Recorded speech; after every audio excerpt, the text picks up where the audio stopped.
So a lot has asked me this question privately, like how long does it take for you to become a citizen of Sweden? I mean, how long does it take for you to get Swedish passports?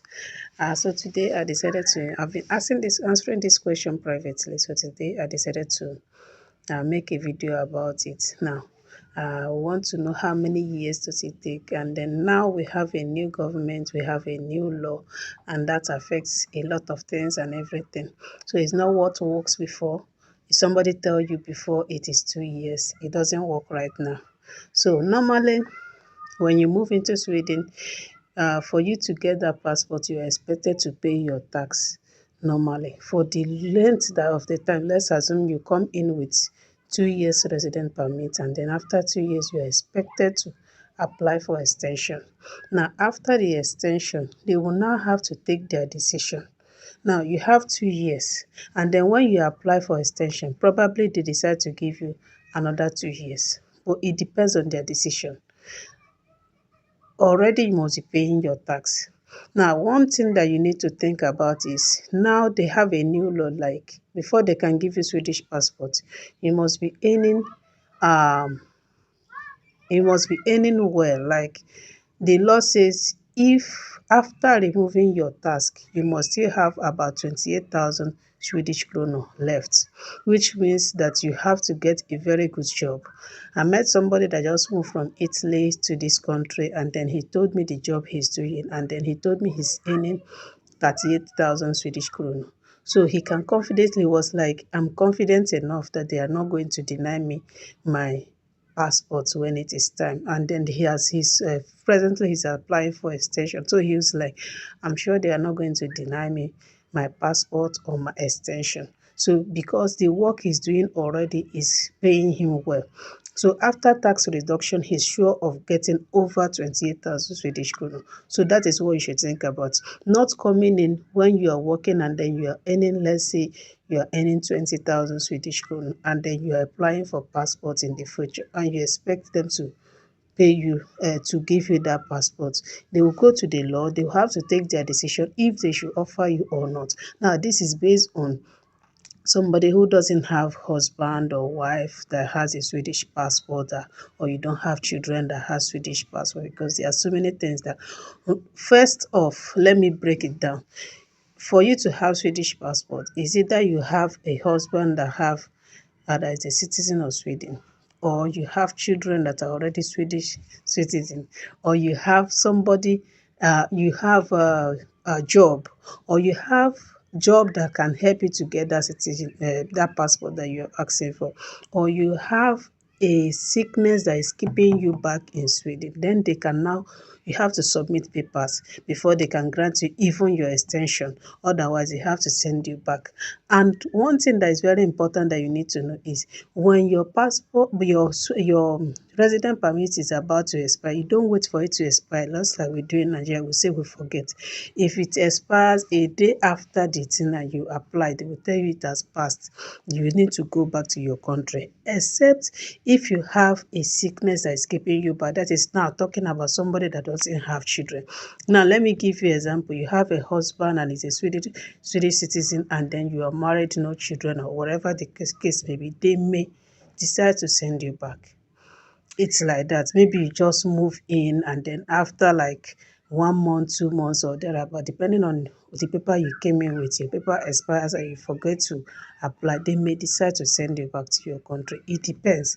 Now, you have children, it still depends. Even if you have children and you forget to apply for extension or for your passport or for permanent resident permit, you have to apply for permanent first, and then they grant you before you can move on.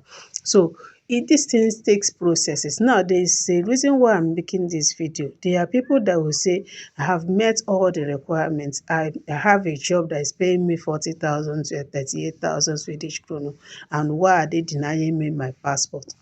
Or somebody will be like, I have husband, I have wife, or blah blah blah, or I have wife, blah blah, or I have children, and then they will be like, why are they denying me my Swedish passport? And then they will have to start forcing it out on them. Like they will have to feel like I need the passport, it's my right, you must give it to me. Like I heard of somebody that was like he's angry that they have not granted him his passport or whatever, and then he went to them, he was shouting on them. They have the right to take their decision or to give it to you when they feel like, okay, this is the right time. But if they feel like, okay, no, you should wait, they need to do some, especially when you have some criminal record. That is another one. In the five, in fact, okay, you have to have lived in Sweden and registered in Sweden for 5 years before you can get the passports. Now, in that 5 years that you are living in Sweden, you have to behave yourself, not have a criminal record, not have a police case, because these are the things they need to check. Have you been behaving well? Have you been acting like a good citizen? Do you deserve this passport that we want to give to you? So these are the things. If you are somebody that every time they see you fighting at any point in time, or they see you argue, or you are involved in one crime or one problem or the other, just forget it, they will not give you. So a lot of people, after having, there's another one, when you open a company and you are owing people, they say take your name to chronophobia. Once your name is there, forget about passport. They may deny you, they may decide not to give it to you because you have entered a bad record. So what am I saying in conclusion? One, you have to live in Sweden for at least 5 years and be registered in Sweden. Not like you are doing hide and seek. Maybe you came in with 3 months visa, and then after 3 months it expired and you are now hiding up and down, no paper and all that, and you are, after 5 years you have successfully lived and you are telling them to give you your passport. Is not possible. You have to be registered. First they give you 2 years or thereabout, then you apply for extension. After the extension, if they are okay, they will now say, okay, apply for permanent resident permit, and then after that they can now give you your passport. It is their decision. Two, you have to pay your tax.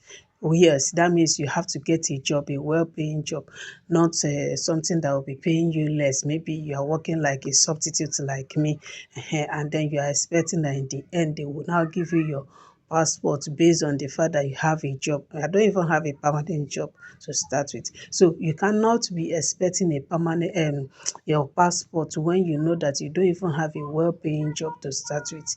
You understand? So that is another one. So your tax, your behavior, and then making sure that you have lived in Sweden for at least 5 years, and then you are applying for extension, and don't apply for it late, because if your application comes in late, it means they will not grant it. There's no two ways about it. So it's just like that. So that is what I just sort of sharing with us, so that I can easily refer people to this video anytime soon. If you have not applied to study and you are still interested, go and apply. The portal is still open, and then the course will be starting in by January, last week of January 2025. So if you apply now and you're sure your everything is will be in place before that time, you're free to apply.